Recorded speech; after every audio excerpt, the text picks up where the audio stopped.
ಗೌರವ ಕೊಡುವುದು ಬೇರೆ, ಭಯದಿಂದ ಗೌರವ ಕೊಡುವುದು ಬೇರೆ. ಮನೆಯ ಮಾಡಿಗೆ ಬೆಂಕಿ ಬಿತ್ತು ಅಂತಾದ್ರೆ ಎಲ್ಲವರು ಒಟ್ಟಾಗಿ ಒಬ್ಬಿಟ್ಟು ನೀರನ್ನು ಹಾಕಿ ಆರಿಸ್ತಾರೆ. ಅದೇ ದೇವರ ಎದುರಿನಲ್ಲಿ ಎಲ್ಲವರು ಒಟ್ಟಾಗಿ ನಂದ ಜ್ಯೋತಿಯನ್ನ ಹೊತ್ತಿ ಉರಿಸುತ್ತಾರೆ. ಅದು ಬೆಂಕಿ, ಇದು ಬೆಂಕಿ. ಅದನ್ನು ಆರಿಸುತ್ತಾರೆ, ಇದನ್ನು ಉರಿಸುತ್ತಾರೆ. ಯಾಕೆ? ಆರಿಸುವುದು ಭಯದ ಪ್ರತೀಕ, ಉರಿಸುವುದು ಭಕ್ತಿಯ ಪ್ರತೀಕ. ಎರಡೂ ಬೆಂಕಿ, ಆದ್ರೆ ಅದರ ಸ್ಥಾನ ಮಾನವೇ ಬೇಕು. ಪಾಪ ದೊಡ್ಡವರ ಮಗ ಹೇಳಿಕೊಳ್ಳುವುದಕ್ಕೆ ಬ್ರಹ್ಮದೇವ ಇವನ ತಂದೆ. ಅಯ್ಯೋ ಪಾಪ ಅಂತ ಅನ್ನಿಸ್ತಾ ಇದೆ. ಒಂದು ಹುಟ್ಟಿನಿಂದಲೇ ಬರಬೇಕು ಅಭಿಜಾತತ್ವ ಎನ್ನುವುದು, ಅದಕ್ಕೆ ಪ್ರಭಾವ ಅಂತ ಹೆಸರು. ಅದು ಇಲ್ಲ ಅಂತಾದ್ರೆ ಸಾಧನೆಯಿಂದಲಾದರೂ ಸಿದ್ಧಿಸಿಕೊಳ್ಳಬೇಕು. ಅದು ಎರಡೂ ಇಲ್ಲ ಅಂತಾದ್ರೆ ಪ್ರತಿಷ್ಠೆಯ ಕುರಿತಾಗಿ ಹಂಬಲವನ್ನಾದರೂ ಇಟ್ಕೊಳ್ಬಾರದು. ಇವನ ಪರಿಸ್ಥಿತಿ ಅದೇ ಆಗಿದೆ. ಅಭಿಜಾತತ್ವ ಇಲ್ಲ, ಸಾಧನೆ ಇಲ್ಲ, ಹಾಗಾಗಿ ಸಿದ್ಧಿಯೂ ಇಲ್ಲ. ದೊಡ್ಡವರ ಮಗ ಎನ್ನುವಂತಹ ಪ್ರತಿಷ್ಠೆಯನ್ನು ಬಯಸ್ತಾನೆ. ಹಾಗಾಗಿ ಇವನಿಗೆ ಹೋಗಲು ಅಪಮಾನವೇ ಆಗುವುದು. ಮತ್ತೊಬ್ಬರನ್ನು ಅಪಮಾನಿಸಿ ಹಾಗೂ ತನ್ನ ಮಾನವನ್ನು ಉಳಿಸಿಕೊಳ್ಳಬೇಕೆನ್ನುವಂತ ವಾಮ ಮಾರ್ಗವನ್ನು ತುಳಿಯುತ್ತಾ ಇದ್ದಾನೆ. ಸಭೆಯಲ್ಲಿದ್ದವರೆಲ್ಲ ಭಯದಿಂದ ಎದ್ದು ಗೌರವಿಸಿದರು. ಯಾರ ಮುಖವನ್ನು ಅವನು ನೋಡಲಿಲ್ಲ. ಮುಖ ನೋಡಿದ್ರೆ ಅರ್ಥ ಆಗ್ತಿತ್ತು ಭಕ್ತಿಯಿಂದ ಗೌರವಿಸ್ತಾ ಇರುವುದಿಲ್ಲ, ಭಯದಿಂದ ಏನು. ನಾನು ಹೇಳಲಿಲ್ಲ, ಅಧ್ಯಕ್ಷ ಪೀಠವನ್ನ ಅಲಂಕರಿಸಿ ಕುಳಿತಿದ್ದೇನೆ. ಅದೇ ಅವನಿಗೆ ಸಮಸ್ಯೆ ಆಯಿತು. ಈ ಸಕಲ ಸಭೆಯದ್ದು ವಂದಿಸುತ್ತಿರೆ, ಈಶ ಹೇಳದೆ ಕುಳಿತಿದ್ದಾನೆ. ಈಶ ತಾನೆಂದೆಂಬ ಅಹಂಕಾರ ಇವನಿಗೆ. ಈಶ ಹೌದು ಅಂತಾದ್ರೆ ಅವನಿಗೆ ಅಹಂಕಾರ ಬರುವುದಕ್ಕೆ ಸಾಧ್ಯ. ಅಹಂಕಾರ ಬರ್ತದೆ ಅಂತಾದ್ರೆ ಅವ ಈಶ ಆಗುವುದಕ್ಕೆ ಸಾಧ್ಯ ಇಲ್ಲ. ಜ್ಞಾನ, ವೈರಾಗ್ಯ, ತಪಸ್ಸು, ಸತ್ಯ, ಕ್ಷಮೆ, ದಯೆ, ಸೃಷ್ಟೀಕರಣದ ಮಹತ್ವ, ಆತ್ಮ ಬೋಧೆ, ಈ 8 ಅಂಶ ಯಾವ ಆತ್ಮಲ್ಲಿ ಇರ್ತದೋ ಅವನೇ ಮಹಾದೇವ. ತ್ರಿಮೂರ್ತಿಗಳಲ್ಲಿ ನಾನು ಮಹಾದೇವ. ಹಾಗಾಗಿಯೇ ಜ್ಞಾನದ ಅಧಿಷ್ಠಾತ್ರ ದೇವತೆ ಅಂತ ಪ್ರತಿಯೊಬ್ಬರು ಒಪ್ಪಿಕೊಂಡಿದ್ದಾರೆ. ಇಂತಹ ನನಗೆ ಅಹಂಕಾರ ಬರುವುದಕ್ಕೆ ಸಾಧ್ಯವು. ಹೇಳಿದ ಈಶ ತಾನೆಂದೆಂಬ ಅಹಂಕಾರ. ಈಶ ಅಂದ್ರೆ ಒಡೆಯ ಅಂತ. ಒಡೆಯ ಎನ್ನುವ ಅಹಂಕಾರ. ಅಹಂಕಾರ ಬಂದರೆ ಒಡೆಯ ಆಗುವುದಿಲ್ಲ. ಅದಕ್ಕೆ ಉದಾಹರಣೆಯಾಗಿ ಹೇಳಿದ, ದಾನವರಿಗೆಲ್ಲ ಈಶ ದಾನವೇಶ, ದೇವತೆಗಳಿಗೆಲ್ಲ ಈಶ ದೇವೇಶ, ಮನುಜರಿಗೆಲ್ಲ ಈಶ ಮನುಜೇಶ, ಮಂಗಗಳಿಗೆಲ್ಲ ಈಶ ಮಂಗೇಶ. ಈ ಮಂಗೇಶ ಎನ್ನುವ ಶಬ್ದ ಮಾತ್ರ ವಸ್ತು. ದೇವೇಶ ಉಂಟು, ಮನುಜೇಶ ಉಂಟು, ಧನುಜೇಶ ಉಂಟು. ಇಲ್ಲಿಯವರೆಗೂ ಮಂಗೇಶ ಇಲ್ಲ. ಇನ್ನು ಮುಂದೆಲ್ಲೇ ಆದರೂ ಮಂಗಗಳ ಒಟ್ಟಾಗಿ ಒಂದು ಈಶತ್ವವನ್ನು ಅಪೇಕ್ಷಿಸಿದರೆ ಇವನನ್ನೇ ಮಂಗೇಶರನ್ನಾಗಿಸ ಸರಿ. ಆಮೇಲೆ ಹೇಳದೇ ಇದ್ರೂ ತೊಂದರೆ ಇಲ್ಲ, ಕುಳಿತಲ್ಲಿಯೇ ಮಾತಾಡಬಹುದಿತ್ತು. ಮಾತಿಗೆ ಏನು ಕೊರತೆ ಇವನಿಗೆ? ವಚನೇಕ ದರಿದ್ರತ, ನಾಲಿಗೆಗೆ ಬಂದ ಕುಂದೇನು ಬೇಡ, ಕನಸನ್ನೇ ಮಾಡಬಹುದಿತ್ತು, ಕೈಸನ್ನೇ ಮಾಡಬಹುದಿತ್ತು. ಇವನಿಗೆ ಅಭಿನಯ ಗೊತ್ತಿಲ್ವೋ? ಅಭಿನಯ ಗೊತ್ತಿದ್ದು ಯಾಕೆ ಹೀಗೆ ಮಾಡ್ತಾನೆ? ಅಭಿನಯ ಗೊತ್ತಿದ್ದವನೇ ಹೀಗೆ ಮಾಡಬೇಕು.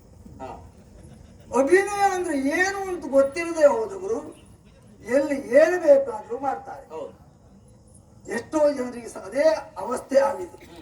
ಅಭಿನಯ ಮಾಡಬೇಕು ಅಂತ ಗೊತ್ತುಂಟು, ಪಾತ್ರದ ಔಚಿತ್ಯ ಗೊತ್ತಿಲ್ಲ, ಸಂದರ್ಭದ ಔಚಿತ್ಯ ಗೊತ್ತಿಲ್ಲ. ಕಣ್ಣು ಬಿಡದೇ ಇದ್ದ ಸಂದರ್ಭದಲ್ಲಿ ಇಂಥ ಕಣ್ಣನ್ನು ಬಿಟ್ಟುಕೊಂಡು ನಿಲ್ಲುವುದು, ಚಪ್ಪಾಳೆ ಬೀಳುವವರೆಗೂ ಹಾಗೆ ನಿಂತ್ಕೊಂಡಿರುವುದು. ದುಃಖ ಮಾಡುವ ಸಂದರ್ಭದಲ್ಲಿ ನಗೆಯಾಡುವ, ನಗೆಯಾಡುವ ಸಂದರ್ಭದಲ್ಲಿ ದುಃಖ ಮಾಡುವುದು. ಅಭಿನಯವೇ, ಅದರ ಪಾತ್ರೋಚಿತ ಅಲ್ಲ, ಸಂದರ್ಭೋಚಿತ ಅಲ್ಲ. ಪಾತ್ರೋಚಿತ ಅಲ್ಲ, ಸಂದರ್ಭೋಚಿತ ಅಲ್ಲ ಎನ್ನುವ ಕಾರಣಕ್ಕಾಗಿಯೇ ಮಾತನಾಡಲಿಲ್ಲ, ಅಭಿನಯ ಮಾಡಲಿಲ್ಲ.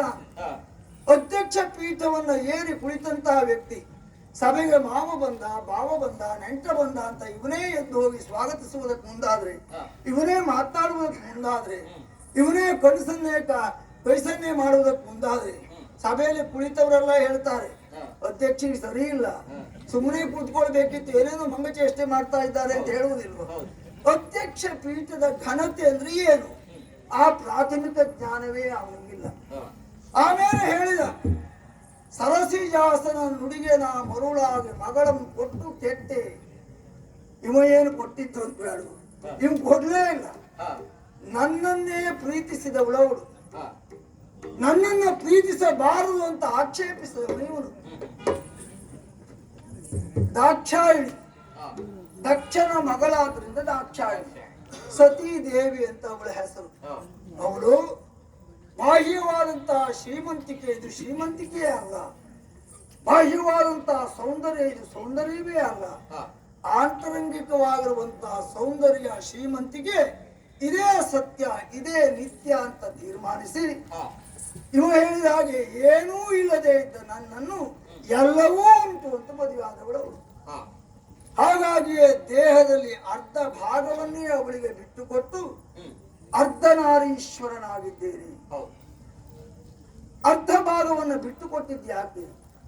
ಪುರುಷ ಪ್ರಧಾನವಾದಂತಹ ಸಮಾಜ ಎನ್ನುವಂತಹ ಒಂದು ವಾಕ್ಯ ಹುಟ್ಟಿಕೊಂಡಿದೆ.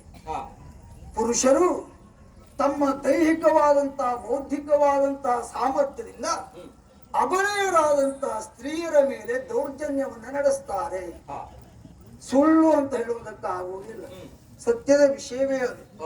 ಆದ್ರೆ ಗಂಡಸರಲ್ಲಿ ದೊಡ್ಡ ತಪ್ಪುಂಟು. ಮನೆಯ ಯಜಮಾನ ತಾನು ಹೆಚ್ಚು, ತಾನು ಹೇಳಿದ ಹಾಗೆ ಉಳಿದವರು ಕೇಳಬೇಕು, ನಡೆದುಕೊಳ್ಳಬೇಕು, ಈ ಭಾವವೇ ತಪ್ಪು. ಅವನಿಗೆ ಆ ಭಾವ ಬರುವುದಕ್ಕೆ ಕಾರಣ ಏನು? ಹೊರಗಡೆ ಹೋಗಿ ದುಡಿದು ತಂದು ಸಂಸಾರವನ್ನು ನಡೆಸುವವನು ತಾನು, ಅಲ್ಲಿಯೇ ಅವನು ತಪ್ಪುವುದು. ಅವನ ದುಡಿಮೆಯಲ್ಲಿ ಅರ್ಧ ಪಾಲು ಹೆಂಡತಿ ಉಂಟೇ ಉಂಟು. ಮನೆ ವ್ಯವಸ್ಥಿತವಾಗಿ ನಡೆಯಬೇಕು ಅಂತಾದ್ರೆ ಕೇವಲ ದುಡಿಮೆಯಿಂದ ನಡೆಯುವುದಿಲ್ಲ, ಮನೆಯ ಆಕೆ ವ್ಯವಸ್ಥಿತವಾಗಿ ನಡೆಸುವವಳು. ಹಾಗಾದ್ರೆ ಆ ದುಡಿಮೆಯಲ್ಲಿ ಅವಳಿಗೆ ಪಾಲಿಲ್ವ? ಆದ್ರಿಂದಲೇ ಗಂಡ ಹೆಚ್ಚು ಹೆಂಡತಿ ಕಡಿಮೆ ಎನ್ನುವುದು ತಪ್ಪು. ಗಂಡ ಹೆಂಡತಿ ಎನ್ನುವುದು ಸಮ ಸಮ ಎನ್ನುವುದನ್ನು ತೋರ್ಪಡಿಸುವುದಕ್ಕೆ ಬೇಕಾಗಿ ನನ್ನ ದೇಹದ ಅರ್ಧ ಭಾಗವನ್ನು ಹೆಂಡತಿಗೆ ಬಿಟ್ಟುಕೊಟ್ಟಿದ್ದೇನೆ. ಇಂಥ ಉದಾತ್ತವಾದಂತಹ ಧ್ಯೇಯ ಇದೆ. ಎಲ್ಲ ಕಾಲದಲ್ಲಿಯೂ ಪುರುಷರಾದವರು ಜಾಗ್ರತೆಯಿಂದ ವ್ಯವಹರಿಸಬೇಕು. ಹೆಂಡತಿಯನ್ನು ಕನಿಷ್ಠವಾಗಿ, ಹೆಂಡತಿ ಅಂತಲ್ಲ, ಹೆಣ್ಣನ್ನೇ ಕನಿಷ್ಠವಾಗಿ ನೋಡಕೂಡದು. ಅಷ್ಟು ಗೌರವ, ಅಂತಹ ಮಾನ್ಯತೆಯನ್ನು ಅವಳಿಗೆ ಕೊಡಲೇಬೇಕು. ಇದನ್ನು ಪ್ರಪ್ರಥಮವಾಗಿ ಪ್ರಪಂಚಕ್ಕೆ ತೋರ್ಪಡಿಸುವುದಕ್ಕೆ ಬೇಕಾಗಿಯೇ ದೇಹದ ಅರ್ಧ ಭಾಗವನ್ನು ಬಿಟ್ಟುಕೊಟ್ಟಿದ್ದೇನೆ.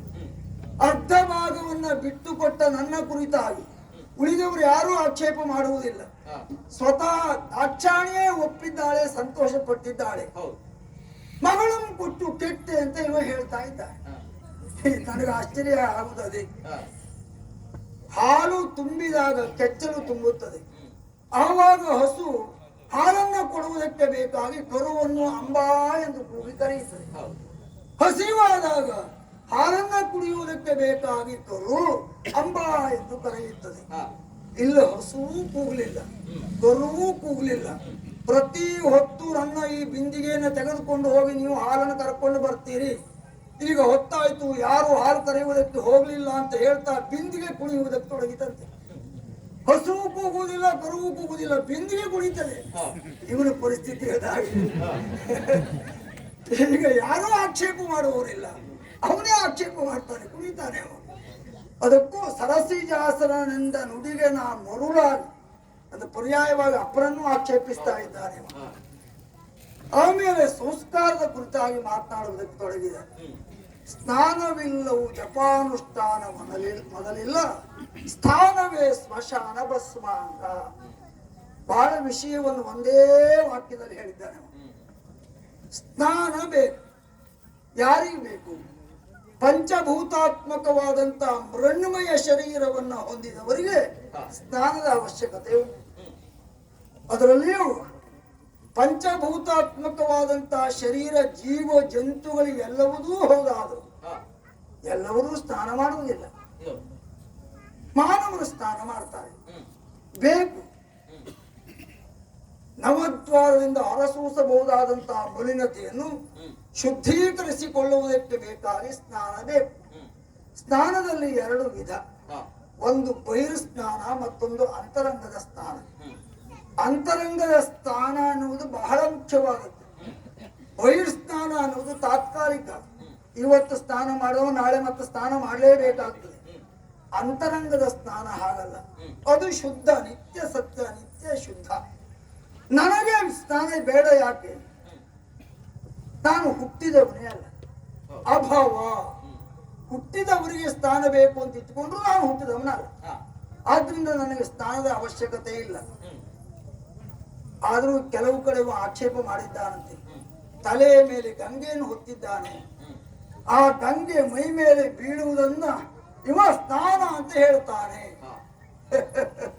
ಅದು ಕೇವಲ ಒಂದು ರೂಪಕ ಮಾತ್ರ. ತಲೆಯ ಮೇಲೆ ಗಂಗೆ, ನೀರಿಗೆ ಪ್ರತೀಕ ಗಂಗೆ. ನೀರಿನ ಸ್ವಭಾವ ಕೆಳಮುಖವಾಗಿ ಹರಿಯುವುದು ಅಲ್ವಾ? ಇಡೀ ದೇಹದಲ್ಲಿ ಜ್ಞಾನ ಇರುವುದು ತಲೆಯಲ್ಲಿ ಮೇಲೆ. ಆ ಜ್ಞಾನ ಎನ್ನುವುದು, ಬುದ್ಧಿ ಎನ್ನುವುದು ಆಜ್ಞಾಪಿಸಿದ ಹೊರತು ಕೆಳಗಿರುವಂತ ಯಾವ ಅಂಗಾಂಗಗಳು ಕಾರ್ಯಪ್ರವೃತ್ತ ಆಗುವುದೇ ಇಲ್ಲ. ಆದ್ರಿಂದ ಬುದ್ಧಿಯ ಆದೇಶ ಎನ್ನುವುದು ಕೆಳಮುಖವಾಗಿ ಹರಿದು ಬರುತ್ತದೆ ಎನ್ನುವುದರ ರೂಪಕ ಜ್ಞಾನ ಗಂಗೆ. ಆ ಜ್ಞಾನ ಗಂಗೆಯನ್ನು ನಾನು ತಲೆಯಲ್ಲಿ ಹೊತ್ತಿದ್ದೇನೆ. ಕಣ್ಣು ನೋಡಬೇಕು ಅಂತಾದ್ರೆ, ಕಿವಿ ಕೇಳಬೇಕು ಅಂತಾದ್ರೆ, ನಾಲಿಗೆ ಮಾತನಾಡಬೇಕು ಅಂತಾದ್ರೆ, ಮೂಸಬೇಕು ಅಂತಾದ್ರೆ ಬುದ್ಧಿಯ ಆದೇಶ ಅನ್ನುವುದು ಬೇಕೇ ಬೇಕು.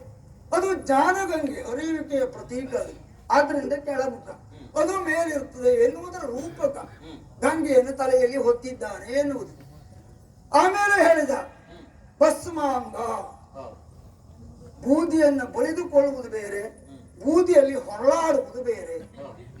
ನಾನು ಬೂದಿಯಲ್ಲಿ ಹೊರಳಾಡುವ, ಭಸ್ಮವನ್ನ ಧರಿಸುವಲ್ಲಿ, ಗೋಪೀಚಂದನವನ್ನ ಧರಿಸುವಲ್ಲಿ ಎರಡು ಪ್ರಧಾನವಾದಂತಹ ಲಕ್ಷ್ಯ ಉಂಟು. ಒಂದು ವ್ಯಾವಹಾರಿಕ, ಮತ್ತೊಂದು ಪಾರಮಾರ್ಥಿಕ. ವ್ಯಾವಹಾರಿಕ ಏನು? ಈ ಭೂಖಂಡದಲ್ಲಿ ಎರಡು ಭಾಗ, ಒಂದು ಉಷ್ಣವಲಯ, ಮತ್ತೊಂದು ಶೀತವಲಯ. ಶೀತವಲಯದಲ್ಲಿದ್ದವರು ಶಾಖೋತ್ಪನ್ನಕ್ಕೆ ಬೇಕಾಗಿ ಭಸ್ಮಧಾರಣೆಯನ್ನ ಮಾಡ್ತಾರೆ. ಭಸ್ಮಕ್ಕೆ ಸ್ವಭಾವ ಶಾಖೋತ್ಪನ್ನ. ಉಷ್ಣವಲಯದಲ್ಲಿದ್ದವರು ತಂಪಿಗೆ ಬೇಕಾಗಿ ಗೋಪೀಚಂದನವನ್ನು ಧಾರಣೆ ಮಾಡ್ತಾರೆ. ಗೋಪೀಚಂದನ ಅಂದ್ರೆ ಮಣ್ಣಿನಿಂದ ಸಿದ್ಧವಾದದ್ದು. ಆವಾಗ ಇಡೀ ದೇಹ ತಂಪಾಗ್ತದೆ. ಉಷ್ಣ ಹೆಚ್ಚಾದ್ರೂ ಆಗುವುದಿಲ್ಲ, ತಂಪು ಹೆಚ್ಚಾದ್ರೂ ಆಗುವುದಿಲ್ಲ. ಸಮಶೀತೋಷ್ಣವಾಗಿರಬೇಕು. ಸಮತೋಲನವನ್ನ ಕಾದುಕೊಳ್ಳುವುದಕ್ಕೆ ಬೇಕಾಗಿ ಭಸ್ಮ ಧಾರಣೆ, ಗೋಪೀಚಂದನ ಧಾರಣೆ. ಇದು ವ್ಯಾವಹಾರಿಕ. ಪಾರಮಾರ್ಥಿಕ, ಪ್ರತಿಯೊಂದು ಜೀವಿಯು ಕಟ್ಟ ಕಡೆಯಲ್ಲಿ ಒಂದು ಸುಟ್ಟು ಬೂದಿಯಾಗುವುದು, ಇಲ್ಲದೆ ಇದ್ರೆ ಮಣ್ಣಾಗುವುದು. ಈ ಎರಡು ಅವಸ್ಥೆ ಬಿಟ್ಟು ಬೇರೆ ಅವಸ್ಥೆ ಉಂಟು. ವೈರಾಗ್ಯವನ್ನ ಸೂಚಿಸುವುದಕ್ಕೆ ಬೇಕಾಗಿ ಭಸ್ಮ ಧಾರಣೆ, ಗೋಪೀಚಂದನ ಧಾರಣೆ. ಆಮೇಲೆ ಕೊರಳಲ್ಲಿ ಒಂದು ಹಾವು ಉಂಟು, ಅದು ಹೀಗೆ ಮಾಡ್ತದೆ, ಏನು ಅಪಹಾಸ್ಯ ಮಾಡ್ತಾನೆ. ಕಂಠದ ಮೇಲೆ ಬುದ್ಧಿ, ಕಂಠದ ಕೆಳಗೆ ಮನಸ್ಸು.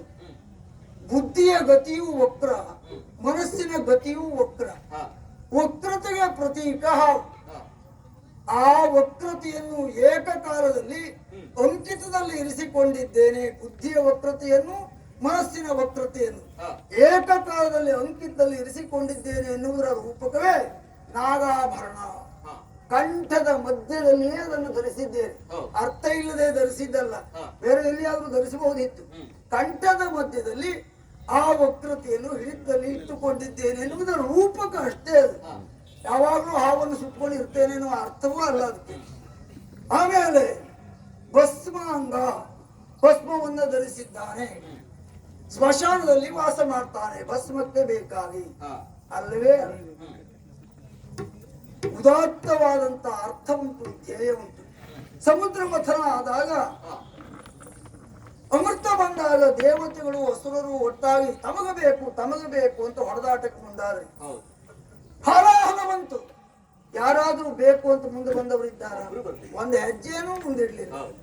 ಇಡೀ ಲೋಕವೇ ಉಲ್ಲೋಲ ಕಲ್ಲೋಲವಾಗ್ತದೆ ಅಂತ ಸ್ವತಃ ಕುಳಿತಲಿಂದ ನಾನೇ ಎದ್ದು ಹೋಗಿ ಬೊಗಸೆಯಿಂದ ಎತ್ತಿ ಆ ಹಾಲಹಾರವನ್ನು ಘಟ ಘಟ ಘಟ ಘಟ ಘಟ ಕುಡಿದು ವಿಷಕಂಠನಾದೆ, ನೀಲಕಂಠನಾದೆ. ಯಾಕೆ? ಪ್ರಪಂಚಕ್ಕೆ ಕೆಡುಕಾಗಬಾರದು. ಎಲ್ಲವರಿಗೂ ಏಕಕಾಲದಲ್ಲಿ ಒಂದೇ ರೀತಿಯಾದಂತಹ ವ್ಯವಸ್ಥೆ ಅಂತ ಇರುವುದು ಸ್ಮಶಾನದಲ್ಲಿ ಮಾತ್ರ. ತಾರತಮ್ಯ ಇಲ್ಲದೆ ಇರುವಂತಹ ಏಕೈಕ ಸ್ಥಾನ. ಶ್ರೀಮಂತರಿಗೂ ಒಂದೇ, ಬಡವರಿಗೂ ಒಂದೇ. ಶ್ರೀಮಂತರ ಹೆಣವೂ ಬೂದಿ ಆಗ್ತದೆ, ಬಡವರ ಹೆಣವೂ ಬೂದಿ ಆಗ್ತದೆ. ಏಕಕಾಲದಲ್ಲಿ ಸಮಾನತೆಯನ್ನ ಪ್ರಪಂಚಕ್ಕೆ ಸಾರುವ ಏಕೈಕ ಸ್ಥಾನ ಸ್ಮಶಾನ. ಅದು ನನ್ನ ಧ್ಯೇಯಕ್ಕೆ ಸರಿಯಾಗಿದೆ ಎಂಬ ಕಾರಣಕ್ಕಾಗಿಯೇ ನನಗೆ ಆವಾಸ ಸ್ಥಾನವಾಗಿ ಇರಿಸಿಕೊಂಡಿದ್ದೇನೆ. ಮತ್ತು ಒಂದು ಉಂಟು, ಒಳ್ಳೆಯದೆಲ್ಲ ಪ್ರಪಂಚಕ್ಕಿರಲಿ, ಕೆಟ್ಟದ್ದೆಲ್ಲ ನನ್ನಲ್ಲಿರಲಿ. ಭೂತ ಬೇತಾಳಗಳ ವಿಷಯವನ್ನು ಹೇಳಿದ. ಅವರ ಸಹವಾಸ ಇವನಿಗೆ ಸಹವಾಸ ಅಲ್ಲ ಅದು. ಮನೆ ನಿಮಗಿರ್ಲಿ, ಸ್ಮಶಾನ ನನಗಿರ್ಲಿ. ಆಭರಣ ನಿಮಗಿರ್ಲಿ, ಹಾವುಗಳೆಲ್ಲ ನಮಗೇ ಇರಲಿ. ಒಳಿತೆಲ್ಲ ನಿಮಗಿರ್ಲಿ, ಕೆಟ್ಟದ್ದೆಲ್ಲ ನನ್ನಲ್ಲೇ ಇರಲಿ ಎಂಬುದನ್ನು ಪ್ರಪಂಚಕ್ಕೆ ಸಾರಿದ್ದು ಮಾತ್ರ ಅಲ್ಲ, ನನ್ನ ಬದುಕಿನಲ್ಲಿ ನಿತ್ಯ ತೋರಿಸ್ತಾ ಇದ್ದೇನೆ. ಭೂತ ಬೇತಾಳ ಪಿಶಾಚಿಗಳನ್ನೆಲ್ಲ ನನ್ನ ಒಡನಾಡಿಗಳಾಗಿ ಇಟ್ಟುಕೊಂಡು ಈ ಬೆಟ್ಟದಲ್ಲಿ ನಾನು ವಾಸವಾಗಿದ್ದೇನೆ, ಸ್ಮಶಾನದಲ್ಲಿ ವಾಸವಾಗಿದ್ದೇನೆ. ಇದನ್ನ ಅರ್ಥ ಮಾಡಿಕೊಳ್ಳದೆ ಅಪಹಾಸ್ಯವನ್ನು ಮಾಡ್ತಾ ಇದ್ದಾನೆ. ಆಮೇಲೆ ಒಂದು ಮಾತನ್ನು ಹೇಳಿಬಿಟ್ಟ. ಅಸುರರತಿ ಮಾಂಸಾಹಾರಿಗಳು ಪಾಷಂಡಿಗಳು ವಸುದೆಗೆ ಅಗ್ಗದ ದೈವ ಎಂದು. ಅಸುರರು ಮಾಂಸಾಹಾರಿಗಳು ನನ್ನನ್ನು ಪರಶಿವ ಪರಮದೇವ ಅಂತ ಆರಾಧಿಸ್ತಾರೆ. ಅಂಗೈ ಹುಡ್ಡಿಗೆ ಕನ್ನಡಿ ಬೇಕು ಅಂತ ಗಾದೆ ಮಾತು. ಅಸುರರು ಯಾರೂ ಇಲ್ಲಿಲ್ಲ, ಎಲ್ಲವರು ಸುರರು. ಸುರರು ನನ್ನನ್ನು ಆರಾಧಿಸ್ತಾರೆ, ಆಮಂತ್ರಿಸ್ತಾರೆ, ಗೌರವಿಸ್ತಾರೆ. ಅಂಗೈ ಹುಣ್ಣಿನಷ್ಟು ಸ್ಪಷ್ಟವಾಗಿ ಉಂಟು. ಆದ್ರೂ ಇವ ಅಸುರರನ್ನ ಹೇಳ್ತಾನೆ, ಅವರೇ ನನ್ನನ್ನು ಪೂಜೆ ಮಾಡ್ತಾರೆ. ವಸುದೆಗೆ ಅಗ್ಗದೇ ದೈವ. ನನಗೆ ಅನ್ನಿಸ್ತದೆ, ಮೂಗಿನ ತನಕ ಕುಡಿಯುತ್ತಾರೆ, ಗಂಡವನ್ನು ತಿಂತಾರೆ, ಅವರು ಇವನನ್ನು ಪೂಜಿಸ್ತಾರೆ. ಅವ್ರಿಗೆ ಏನೂ ಗೊತ್ತಾಗುವುದಿಲ್ಲ. ಮೊದಲೇ ಅವರಿಗೆ ಬುದ್ಧಿ ಇಲ್ಲ, ಕುಡಿದಾಗ ಮತ್ತೇರಿದಾಗ ಅವ್ರಿಗೆ ಸ್ವಯವೇ ಇರುವುದಿಲ್ಲ. ಅವರು ಇವನನ್ನು ಪೂಜಿಸ್ತಾರೆ ಅಂತ ಹೇಳುದವ. ಆ ಸ್ವಯ ಇಲ್ಲದೆ ಇದ್ದವರಿಗಾದ್ರೂ ಕುಡಿದವರಿಗಾದ್ರೂ ನಾನು ದೇವರು ಅಂತ ಗೊತ್ತಾಗ್ತದೆ. ಕುಡಿಯದೇ ಇದ್ದವರಿಗೆ ಅಷ್ಟು ಗೊತ್ತಾಗುವುದಿಲ್ಲ ಅಂತ ಆದ್ರೂ ಹುಡುಗರಿಗಿಂತಲೂ ಕಡಿಮೆ ಅಂತ ಆಗಲಿಲ್ಲ. ಅಯ್ಯೋ ಪಾಪ ಅಂತ ಅನ್ನಿಸ್ತದೆ. ಅಂತೂ ಗೌರವ ಕೊಡ್ಲಿಲ್ಲ ಅಂತ ಹೊರಟು ಹೋದ. ಅವ ಹೊರಟು ಹೋಗ್ಲಿ, ಅವ ಬಂದಾಗ ನೀವು ಎದ್ದು ಗೌರವಿಸಿದ್ರಿ. ಅಧ್ಯಕ್ಷನಿಗೆ ಬಾಯಿಗೆ ಬಂದ ಹಾಗೆ ಒಬ್ಬಾತ ಆಕಸ್ಮಿಕವಾಗಿ ಬಂದವ ಬೈದು ಭಂಗಿಸುತ್ತಾ ಇದ್ರೆ ವ್ಯವಸ್ಥಾಪಕ ಒಂದೂ ಮಾತಾಡದೆ ಸುಮ್ಮನೆ ಕೂತ್ಕೊಳ್ತಾನೆ ಅಂತಾದ್ರೆ ಅವ ಮಾಡಿದ ಅಪಚಾರದಲ್ಲಿ ವ್ಯವಸ್ಥಾಪಕನ ಪಾಲು ಉಂಟು ಅಂತಾಗುವುದು. ಹಾಗೆ ಆಗ್ತದೆ ಮಾತ್ರ ಅಲ್ಲ, ಇದಕ್ಕೆ ಪ್ರಾಯಶ್ಚಿತ್ತವನ್ನು ಕೆಲವೇ ದಿವಸದಲ್ಲಿ ನೀವೆಲ್ಲರೂ ಅನುಭವಿಸುತ್ತೀರಿ. ನೆನಪಿರ್ಲಿ, ಅಧ್ಯಕ್ಷನನ್ನು ಕರೆಯುವುದು ಸುಲಭ, ಅಧ್ಯಕ್ಷನನ್ನು ಕಾಪಾಡಿಕೊಳ್ಳುವುದು ಕಷ್ಟ. ಇಂಥವರು ಎಷ್ಟೊತ್ತಿಗೆ ಬರ್ತಾರೆ ಹೇಳುವುದಕ್ಕಾಗುವುದಿಲ್ಲ. ವ್ಯವಸ್ಥಾಪಕನಿಗೆ ಮೈಯೆಲ್ಲ ಕಣ್ಣಾಗಿರಬೇಕು. ವ್ಯವಸ್ಥಾಪಕರಿಗೆ ಮೈಯೆಲ್ಲ ಕಣ್ಣಾಗಿರಬೇಕು. ನಿನ್ನ ಮೈಯೆಲ್ಲ ಕಣ್ಣುಂಟು ಆದ್ರೂ ಗೊತ್ತಾಗ್ಲಿಲ್ವಲ್ಲ ಅಂತ ಅದೇ ಬೇಸರ ಆಗುತ್ತೆ. ಹೋಗಿ ಹೇಳಿ, ಯಾವ ದೇಶದ ದೊರೆಯಿತ ಇಷ್ಟೆಲ್ಲ ಹೇಳುವುದಕ್ಕೆ ಯಾವ ಸ್ಥಾನಾಪನ್ನ ವ್ಯಕ್ತಿ ಅಂತ ಬೇಡ. ದೊಡ್ಡವರ ಮಗ ಹೌದು, ಒಂದು ಸ್ಥಾನ ಉಂಟು, ಒಂದು ಮಾನ ಉಂಟು, ಒಂದು ಘನತೆ ಉಂಟು, ಒಂದು ಗೌರವ ಉಂಟು, ಒಂದು ಪ್ರತಿಷ್ಠೆ ಉಂಟು, ಏನೂ ಇಲ್ಲ. ನಾನು ಸುಮ್ಮನೆ ಸಹಿಸಿದೆ. ಯಾಕೆ? ಒಂದು ಮನಸ್ಸಿರ್ಲಿ ಮನಸ್ಸಿರದೇ ಇರ್ಲಿ, ನಮ್ಮ ಸ್ಥಾನದಲ್ಲಿದ್ದವರು ತ್ರಿಮೂರ್ತಿಗಳು ಬ್ರಹ್ಮ ವಿಷ್ಣು ಮಹೇಶ್ವರ ನಮ್ಮ ಸ್ಥಾನದಲ್ಲಿದ್ದವರ ಮಗ. ಆ ಕಾರಣಕ್ಕಾಗಿ ಒಮ್ಮೆ ಸೇರಿಸಿ ಮತ್ತೆ ಪ್ರತಿಕ್ರಿಯಿಸುವುದಕ್ಕೆ ಮುಂದಾದ್ರೆ ವ್ಯವಸ್ಥೆ ಹಾಳಾಗಿ ಹೋಗ್ತದೆ. ವ್ಯವಸ್ಥಾಪಕನಿಗೆ ತಲೆ ಬಿಸಿ ಆಗ್ತದೆ. ಅವ ಬಂದು ಮಾತಾಡುವಾಗಲೇ ನಿನಗೆ ಎಷ್ಟು ತಲೆ ಬಿಸಿ ಆಗಿದೆ ಅನ್ನೋ ನಾನು ನೋಡಿದ್ದೇನೆ. ಇನ್ನು ನಾನು ಮಾತಾಡುವುದಕ್ಕೆ ಮುಂದಾದ್ರೆ ನಿನ್ನ ಕಥೆ ಏನಾಗ್ಬೋದು, ಸಭೆಯ ಪರಿಸ್ಥಿತಿ ಏನಾಗ್ಬೋದು. ಆದ್ರಿಂದ ಆ ಮರ್ಯಾದೆಯನ್ನು ಉಳಿಸಿಕೊಳ್ಳುವುದಕ್ಕೆ ಬೇಕಾಗಿ ಒಮ್ಮೆ ನಾನು ಸೇರಿಸಿದೆ. ಇನ್ನು ಮುಂದೆ ಇಂತಹದ್ದು ಮರುಕಳಿಸಿತು ಅಂತಾದ್ರೆ ಕಟ್ಟುಗ್ರವಾಗಿ ಅವರನ್ನ ಶಿಕ್ಷಿಸ್ತೇನೆ. ಹೋಗಿ ಹೇಳಿ ಅವನಿಗೆ, ಹೇಳಿ